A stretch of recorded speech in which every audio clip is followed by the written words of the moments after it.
अस्सलाम वालेकुम एवरीवन। उम्मीद करती हूँ सब खैरियत से होंगे। जितने भी न्यू व्यूवर्स हैं सबसे पहले तो चैनल को सब्सक्राइब कर लें ताकि आने वाली कोई भी वीडियो आपसे मिस ना हो। आज की इस वीडियो में मैं बना रही हूँ 1.5 साल की बेबी गर्ल के लिए ये ड्रेस, जो कि रिक्वेस्टेड वीडियो है। मेरी बहुत प्यारी सब्सक्राइबर है आयशा, उनके कहने पर मैं ये ड्रेस बना रही हूँ। और इसके लिए देखिए मैंने इस तरह से प्रिंटेड फैब्रिक, प्लेन फैब्रिक और ये जो मैं धागा आपको दिखा रही हूँ इसका इस्तेमाल करूंगी, क्योंकि मैं इस ड्रेस में बिल्कुल भी लेस का इस्तेमाल नहीं है।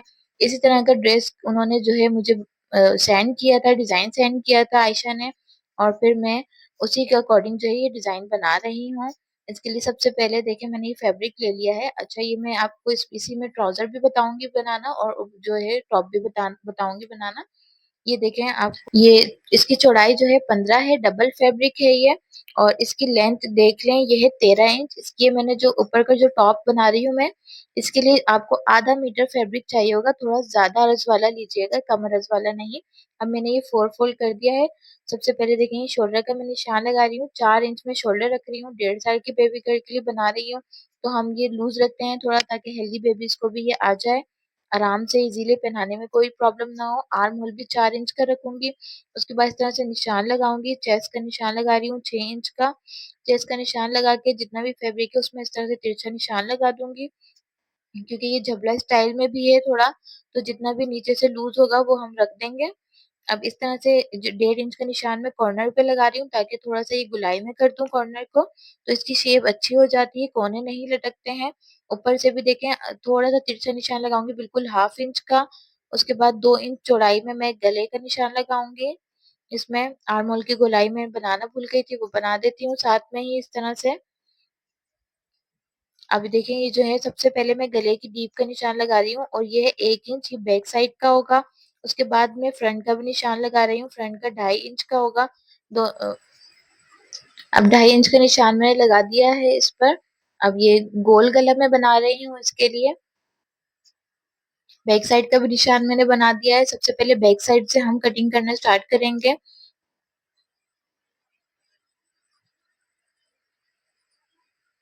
अब इस तरह से जितनी भी कटिंग का मैंने निशान लगाया है उस पर मैं कट कर रही हूँ। ये देखिए 1/2 इंच का साइड से कपड़ा छोड़ दूंगी, ताकि सिलाई के बाद कपड़ा थोड़ा सा छूट जाए। नीचे से भी मैंने गोलाई में कट कर दिया है।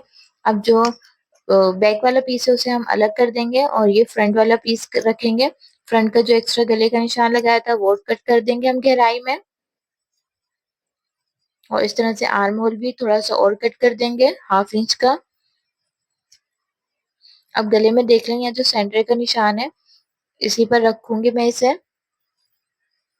अब ये गला सामने से हमें ओपन करना है, तो ये देखें 2 इंच का मैंने निशान लगाया है ओपन करने के लिए। थोड़ा इसको गोलाई शेप दूंगी मैं, जैसे डायमंड शेप हम देते हैं इस तरह से। और नीचे से थोड़ा सा गहराई में से कट कर दूंगी इसे मैं। ये देखें इस तरह की शेप है इसकी। अब मैंने पहले से जो है ना डोरी तैयार करके रखी है, क्योंकि यहाँ फ्रंट पे हम इसमें डोरी लगाएंगे। तो मैंने 2 डोरी बना ली, जो प्लेन फैब्रिक आपको दिखाया था उसी की मैंने डोरी बनाई है। सीधे पे रखेंगे इस तरह से कॉर्नर पर, जो कोने हैं गले के उस पर रखकर। अब इस पे पाइपिंग करनी है। पाइपिंग के लिए जो एक्स्ट्रा फैब्रिक है जो कटिंग में से निकला था, उसी में से मैं इस तरह से एक कपड़ा लेकर अब इसके साइड से इस पर सिलाई चला दूंगी, इस तरह से रखकर सिलाई कर कर आपको दिखाती हूँ। ये देखें बिल्कुल बारीक बारीक से इसमें कपड़ा छोड़कर मैंने इसे साइड से सिलाई लगा दी है। अब इस पाइपिंग को इस तरह से अंदर की तरफ मैं फोल्ड कर दूंगी, उल्टे की साइड पर चला जाएगा। अब ये डोरी भी हमारी इसी पाइपिंग में दब गई है। अब इसे अच्छी तरह से सेट कर लेंगे हम। इस्त्री की मदद से भी सेट कर सकते हैं इसे, ये मैं बाद में कर लूंगी। अभी आपको दिखा रही हूँ इस तरह से इसका लुक होगा। ऊपर से भी हम इसमें सिलाई चला देंगे इसमें बाद में, सीधे पे रखकर एक और सिलाई चलानी है, ठीक है। उसके बाद देखें ये शोल्डर में ज्वाइन करूंगी। बैक वाला पीस भी लेके शोल्डर ज्वाइन कर लेंगे इसके हम। अब ये देंगे शोल्डर ज्वाइन कर लिए है मैंने। अब जो स्लीव्स है उसमें जो है फ्रिल्स लगेंगी। फ्रिल्स में आपको दिखा देती हूँ चौड़ाई वगैरह कितनी होनी चाहिए इसकी। ये देखें 16 इंच की चौड़ाई रखी है मैंने, ये 2 है इसमें। और 4 इंच ये लंबाई में आएगी, यानी कि 4 इंच की फ्रिल इसमें लगेगी। अब इसको इस तरह से 4 फोल्ड कर लेंगे। 4 फोल्ड करके अब इसको थोड़ी सी शेप देनी है हमें। लेकिन 1.5 इंच का निशान लगाऊंगी कॉर्नर से। 1.5 इंच का निशान लगा के इस तरह से इसकी कटिंग कर दूंगी। बीच में से ये थोड़ा सा निकली हुई रहेगी, डीप होगी और कॉर्नर से डीप में चली जाएगी ज़्यादा। तो इस तरह से फ्रिल की शेप अच्छी आएगी। और ये थोड़ा-सा और मैं इसे कट कर दूँगी शेप अच्छी देने के लिए। अब ये देखें, इसको बारीक-बारीक फ़ोल्ड करना है, बारीक-बारीक फ़ोल्ड कर कर अब इसे जॉइन करेंगे प्लेट्स डालते हुए।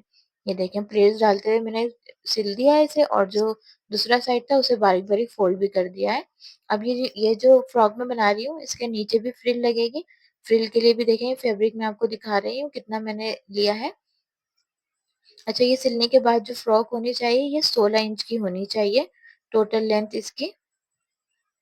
ये देखें, ये 27 इंच चौड़ी है फ्रिल, और 4.5 इंच ये इसकी लंबाई में है। 5 इंच लेनी है आपने, और उसके बाद जो है इसे बारीक-बारीक सिलना है, तो ये 4.5 इंच हो जाएगी। ये मैंने पहले से स्टिच कर ली थी, फिर आपको मेजरमेंट मैंने दिखाई है इसकी। अब ये देखें, इसको फ्रंट पर हमें इस तरह से जॉइन करना है।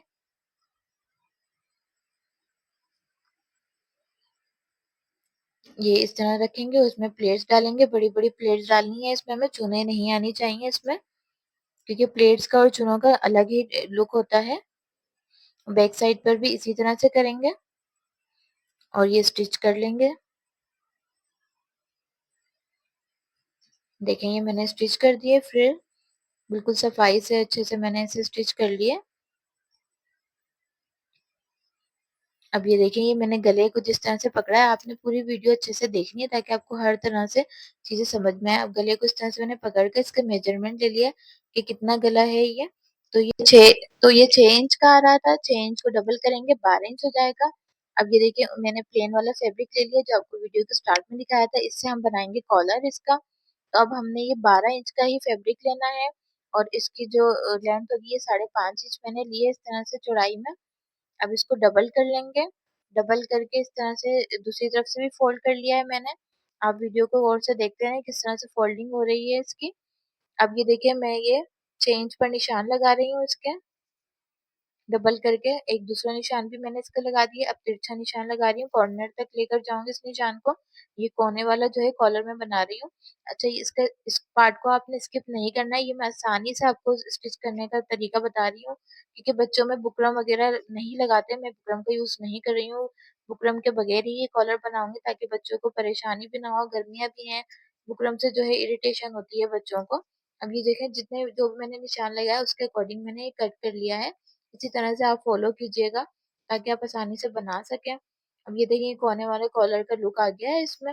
अब ये जो बारीक सा फोल्ड करना है इसमें, फोल्ड कर कर ये मैं स्टिच नहीं करूंगी, इस्त्री की मदद से अंदर की तरफ फोल्ड कर दूंगी कपड़े को। ये देखिए, इस तरह से अंदर की तरफ फोल्ड कर देना दोनों तरफ से बारीक बारीक सा ना। अब ये फोल्ड करके अब मैं आपको दिखाती हूँ, पॉकेट सा बन गया है। फोल्ड करने के बाद ये मैंने देखिए इसे सीधा कर दिया है।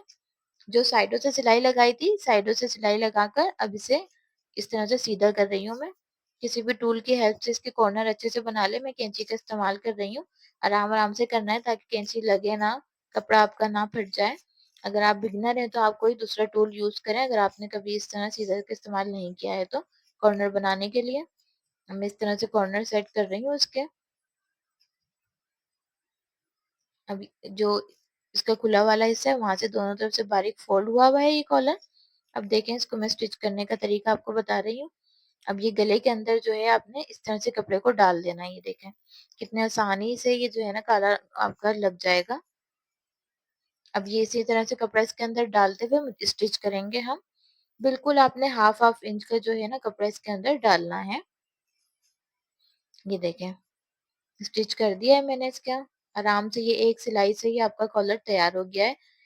स्टाइलिश भी है, बच्चों के लिए कंफर्टेबल भी है, विदाउट बुकरम ये बनकर तैयार हो गया है। अब ये फ्रॉक जो है इसके साइड की सिलाई लगाएंगे, क्योंकि नीचे से फ्रिल वगैरह भी बारीक फोल्ड हुई हुई है, साइड की सिलाई लगाएंगे हाफ हाफ इंच का हम कपड़ा छोड़कर। अब देखिए, मैं इसका ट्राउजर आपको बता रही हूँ बच्ची का, 1.5 साल की बच्ची की मेजरमेंट किस तरह से आपने करनी है, इसलिए मैं आपको पूरा ड्रेस बता रही हूँ ताकि कोई भी प्रॉब्लम ना हो, आप आसानी से जो है ये ट्राउजर भी स्टिच कर सकें। 18 इंच मैंने इसकी लेंथ ली है, 17 इंच चौड़ाई ली है। 4 फोल्ड हो गया है, पहले ये डबल था, अब मैंने इसको देखिए इस तरह फोल्ड कर दिया, तो ये 4 फोल्ड में हो गया है। अब ये आसन का मैं निशान लगाऊंगी ऊपर से।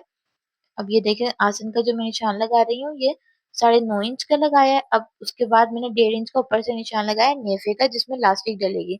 उसके बाद ये 8.5 इंच का हो गया है। ठीक है, ये लास्टिक का निशान लगाने के बाद अब देखिए मैं पाइचे का निशान लगा रही हूँ। पाइचे का जो मैं निशान लगा रही हूँ ये 5.5 इंच ले रही हूँ। आप बड़ा लेना चाहे तो बड़ा भी ले सकते हैं। 5.5 इंच का निशान लगा के 1 इंच का और मैंने सिलाई के लिए जो मार्जिन छोड़ना है वो निशान छोड़ा है।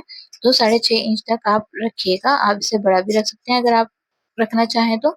मैं थोड़ा ये ट्राउजर की तरह बना रही हूँ, जो कि फिटिंग वाला ट्राउजर होता है, इस तरह से, ज्यादा लूज भी नहीं। एक्स्ट्रा जो नीचे कपड़ा था वो मैंने कट कर दिया है ताकि बराबर हो जाए। अब इसकी स्टिचिंग करेंगे। स्टिचिंग के लिए देख लीजिए, पहले ये दोनों पार्ट्स हैं, दोनों पार्ट्स को इस तरह से रखना है। सीधे वाले साइड्स आपस में मिलेंगे और उल्टे वाले साइड्स ऊपर होने चाहिए। और ये हम जो है नेफे से आसन से सिलाई लगा देंगे। और फिर नीचे जो है पाइचे को भी बारीक सा फोल्ड कर देना है हमें 1 इंच के बराबर। अब इस तरह से सिलाई करने के बाद उसके पास जो है ये इस तरह से लुक आएगा। फिर नीचे से जो पाइचे वाला हिस्सा है उसको भी हम पजामे का जो हिस्सा है उसे भी स्टिच कर देंगे। और इलास्टिक डालकर इसको फोल्ड करके ऊपर से भी इसको हम स्टिच कर देंगे इस तरह से। तो इस तरह से हमारा जो है ट्राउजर रेडी हो जाएगा। अब नीचे देखें पाइच पे मैंने इस तरह से बो ड्रॉ की है। ये चौक की मदद से मैंने बो बना ली है। इसकी मैंने नीचे से 3 इंच की लंबाई ली है और चौड़ाई मैंने इसकी ली है 6 इंच। 3-3 दोनों तरफ से आएगी। अब ये देखिए मैं एंकर का धागा यूज नहीं कर रही, जो नॉर्मल धागा मैंने आपको दिखाया था उसी को मैं यूज कर रही हूँ। उसकी मैंने 4 तह इसमें बाबिन में भरी है। तो ये 4 धागे इसमें आने चाहिए। आपके पास एंकर का धागा है तो बहुत अच्छी बात है, नहीं है तो आप इस तरह से भी प्लेन धागे से भी ये डिजाइनिंग कर सकते हैं। और ये मैं ट्राउजर पे बना रही हूँ। आप चाहें तो आप प्लेन शर्ट्स लेकर उस पर भी कर सकते हैं। बच्चों के आजकल बहुत ज्यादा जो है ये बो वाले डिजाइन चल रहे हैं। इसके अलावा भी आप छोटे छोटे से जो है डिजाइन चौक की मदद से ड्रॉ करके इस तरह से बना सकते हैं। और ये प्लेन धागे से ही बन सकता है।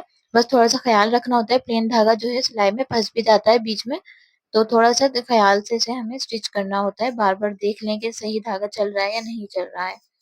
देखें अब इसका मैं फाइनल लुक आपको दिखा रही हूँ। ट्राउजर भी मैंने स्टिच कर दिया है। ये हमारी प्यारी सी टॉप जो है रेडी हो गई है। बगैर बुकरम का जो है ये हमने कॉलर बनाया है। आसानी से मैंने आपको बता दिया है किस तरह से ये स्टिच होगा। बच्चों के लिए आपको ज्यादा मेहनत करने की जरूरत नहीं है।